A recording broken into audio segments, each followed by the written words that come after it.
উৎসব কাটতে না কাটতেই আবার ইডির দাপাদাপি শুরু হয়ে গিয়েছে দেশ জুড়ে।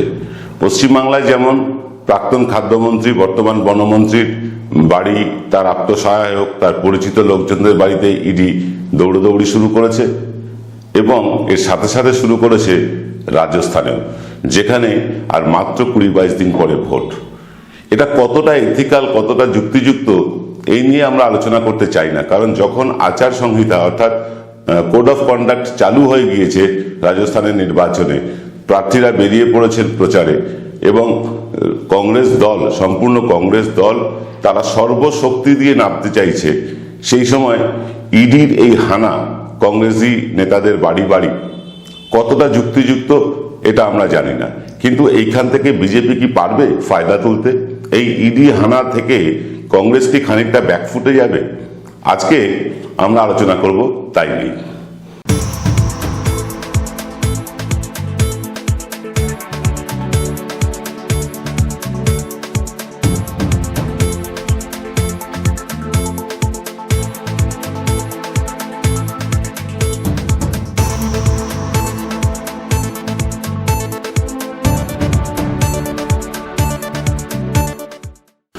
নমস্কার, আদাব, আমি আপনাদের প্রবীর বিশ্বাস। আপনারা দেখতে শুরু করেছেন প্রত্যেক দিনের অভ্যেস মতো বিশ্বজোড়া বাঙালির আওয়াজ এনকে ডিজিটাল। আজকে এনকে ডিজিটালের এক্স ফ্যাক্টর অনুষ্ঠানে আমরা আলোচনা করব ইডির আবার দাপাদাপি নিয়ে। পশ্চিমবাংলায় ইডি কাজ করছে এবং তারা বিভিন্ন তৃণমূল কংগ্রেস নেতাদের বাড়ি বাড়ি যাচ্ছে, হানা দিচ্ছে। এই কদিন আগেই দেখলেন বর্তমান খাদ্যমন্ত্রী রথীন ঘোষের বাড়িতে হানা দিলেন তারা, কিছুই ফল বেরোলো না। এরপরে আবার জ্যোতিপ্রিয় মল্লিকের বাড়িতে হানা দিচ্ছে। এইভাবে একের পর এক তৃণমূল নেতাদের বদনাম করার জন্য ইডি কি এই কাজ করছে আমাদের জানা নেই। ইডির মতন কাজ করুক, আইন আইনের পথে চলুক, কিন্তু বেছে বেছে তৃণমূল নেতাদের বাড়িতেই যখন হানা দেওয়া হয়, যখন ওই খবরের কাগজে মুড়ে টাকা নেওয়া শুভেন্দু অধিকারী বা তোয়ালে মুড়ে টাকা নেওয়া শোভন দেব চট্টোপাধ্যায় এদেরকে বাদ দিয়ে রাখা হয়, তখন সন্দেহ তো জাগেই। ঠিক একই রকম সন্দেহ যাচ্ছে কিন্তু রাজস্থানেও কিন্তু ভোট ঘোষণা হওয়ার পরে দেওয়াল লেখা হয়ে গেছে, ব্যানার ফেস্টুন লাগানো হয়ে গেছে, প্রার্থীরা প্রচারে নেমে পড়েছেন, তখন ইডি হানা দিচ্ছে। বলা হচ্ছে এটা একটা রুটিন প্রসেস। যদি রুটিন প্রসেসই হয় তাহলে 1 মাস আগে কেন হয়নি, এ প্রশ্ন তো উঠবেই। রাজস্থানের মুখ্যমন্ত্রী অশোক গেহলত তিনি কিন্তু প্রচুর প্রকল্প নিয়ে এসছেন নারী সুরক্ষায়, শিশুদের জন্য, কৃষকদের জন্য, এবং এই প্রকল্পের চাপে খানিকটা দিশেহারা লাগছে বিজেপিকে। ঠিক যেভাবে পশ্চিমবাংলায় মমতা বন্দ্যোপাধ্যায় 64-65টা প্রকল্প নিয়ে এসছেন মানুষের কল্যাণে, ঠিক একইভাবে অশোক গেহলত কিন্তু প্রচুর প্রকল্প নিয়ে এসছেন। বিজেপি ভেবেছিল যে তারা অশোক গেহলতের সাথে যারা বিরোধী অংশ, সেই বিরোধী অংশ, কংগ্রেসের বিরোধী অংশ, তাদের এই ঝগড়ার মাঝখানে তারা ফায়দা তুলবে।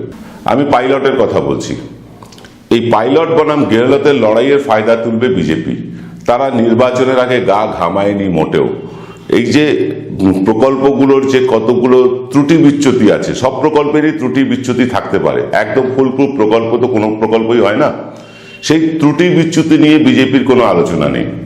সেই ত্রুটি বিচ্যুতিকে হাতিয়ার করে কোনো শ্বেতপত্র প্রকাশের মতন পরিশ্রম তারা করেনি মাঠে নেমে লড়াইও।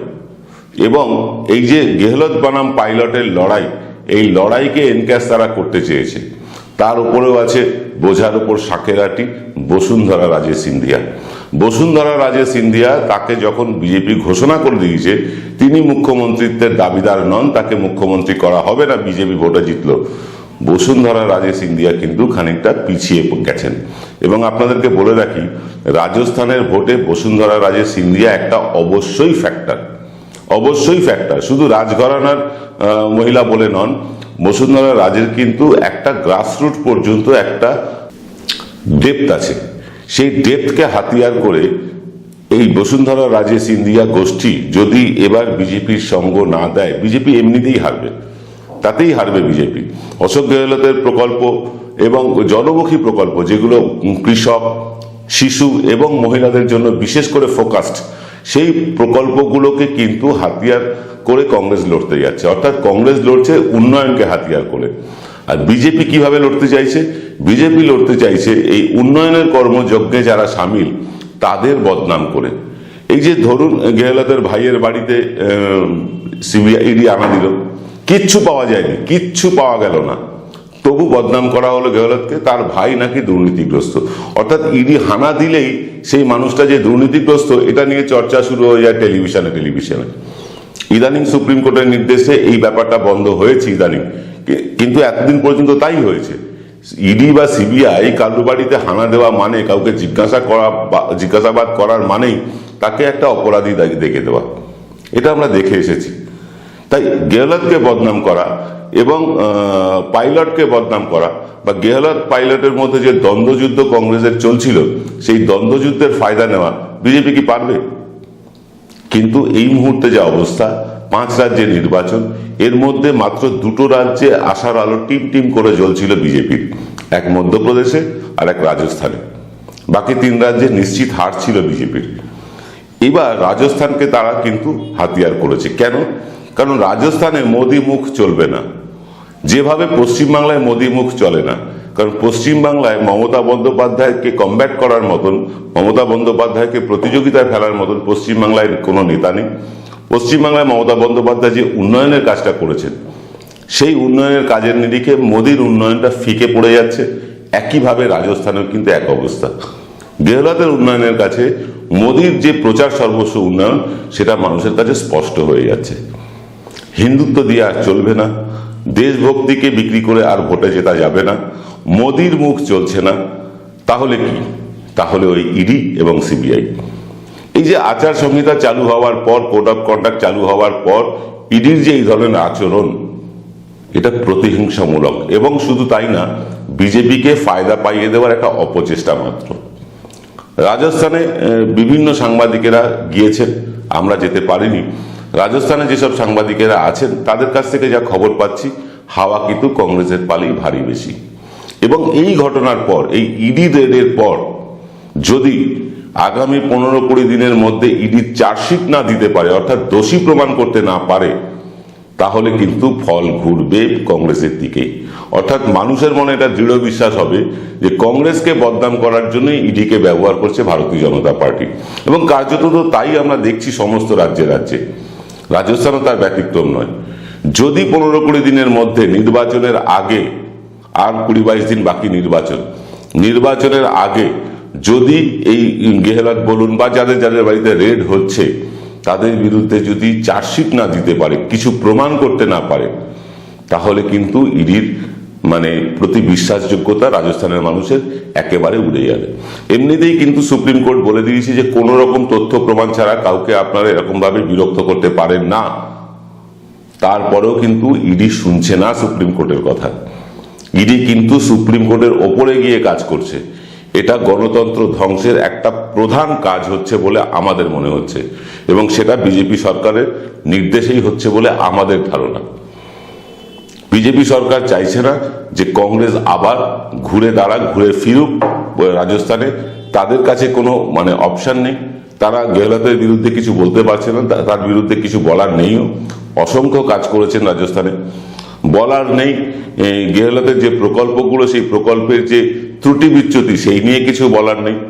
সংগঠন নেই বিজেপির রাজস্থানে সেভাবে কিছু। পশ্চিমবাংলার মতোই অবস্থা সংগঠনের। নেতাদের মধ্যে খাওয়া খাই। বসুন্ধরা রাজেকে তারা গুরুত্ব দিতে চাইছে না, কারণ নরেন্দ্র মোদীর সাথে তার ইগোর লড়াই। তাই নরেন্দ্র মোদীকে খুশি করতে বসুন্ধরা রাজেকে বসিয়ে রাখা হলো। সব মিলিয়ে কিন্তু বিজেপি কিন্তু রাজস্থানে ব্যাকফুটে। এবং সবচেয়ে বড় কথা, এই যে 5 রাজ্যে নির্বাচন হচ্ছে, প্রত্যেক জায়গায় মোদীকে মুখ করা হচ্ছে। কারণ স্থানীয়ভাবে বিজেপির কিছু বলার নেই।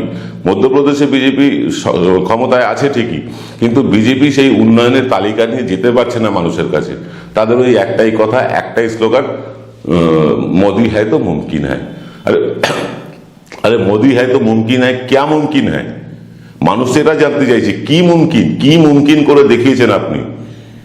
জিনিসপত্রের দাম আকাশ ছোঁয়া, পেট্রোল ডিজেল ছোঁয়া যাচ্ছে না, সব কিছুর তো দাম বেড়ে গিয়েছে, রোজগার তো মানুষের বাড়েনি। আপনি থাকলে কি মুমকিন হয়েছে?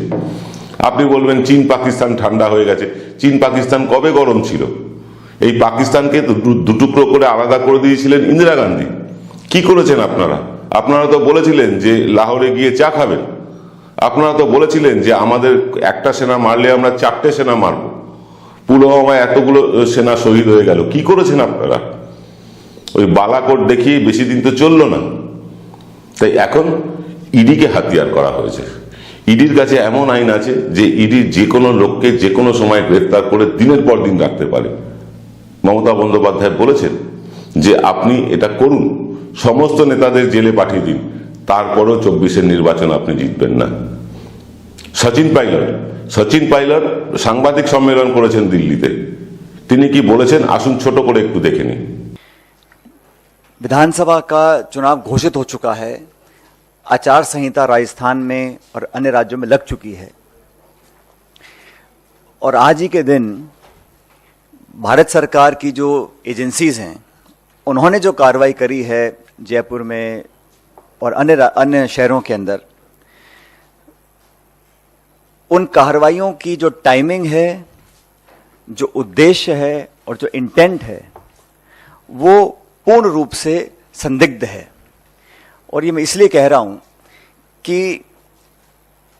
जो एजेंसीज भारत सरकार की हैं उनका दुरुपयोग लगातार हो रहा है, ये अब जग जाहिर हो चुका है।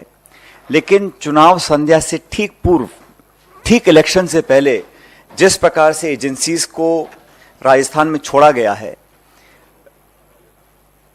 कांग्रेस पार्टी के नेताओं को भयभीत करने के लिए, आतंकित करने के लिए देश और प्रदेश इस बात को बहुत गंभीरता से देख रहे हैं। कांग्रेस पार्टी करप्शन के खिलाफ है, भ्रष्टाचार के खिलाफ है।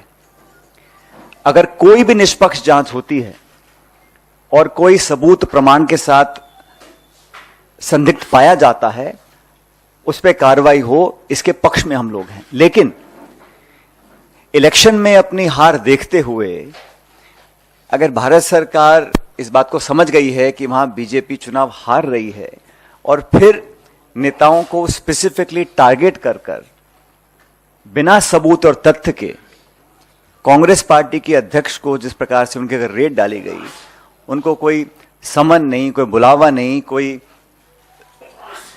सबूत नहीं, और इस प्रकार की जो रेड डाली गई है वो सिर्फ एक संकेत देने के लिए दी गई है, मैसेज देने के लिए दी गई है कि अगर हम पॉलिटिकली कमजोर पड़ेंगे तो हमारा साथ देने के लिए नाना प्रकार की जो एजेंसीज भारत सरकार की हैं, चाहे वो सीबीआई है, ईडी है, इनकम टैक्स है, उनका हम दुरुपयोग करेंगे और लोगों के अंदर एक तरह का भय पैदा करने की हम कोशिश करेंगे।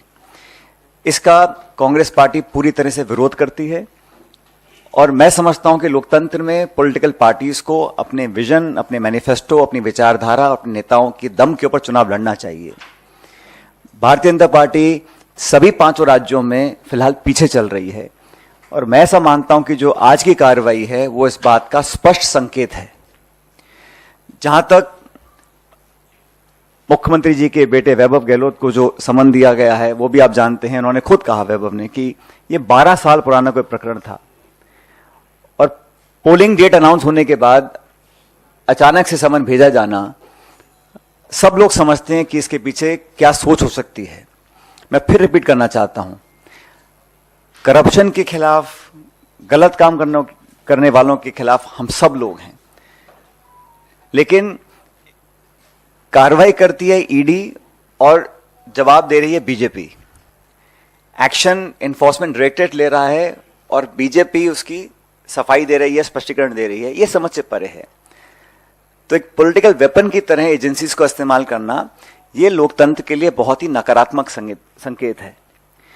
এইভাবেই ইডি কিন্তু একের পর এক কংগ্রেসী নেতাদের বাড়িতে, এবং শুধু কংগ্রেস না, সমস্ত বিরোধী দলের নেতাদের বাড়িতে ইডিকে পাঠিয়ে তারা রাজনৈতিক ফায়দা নেওয়ার চেষ্টা করছেন।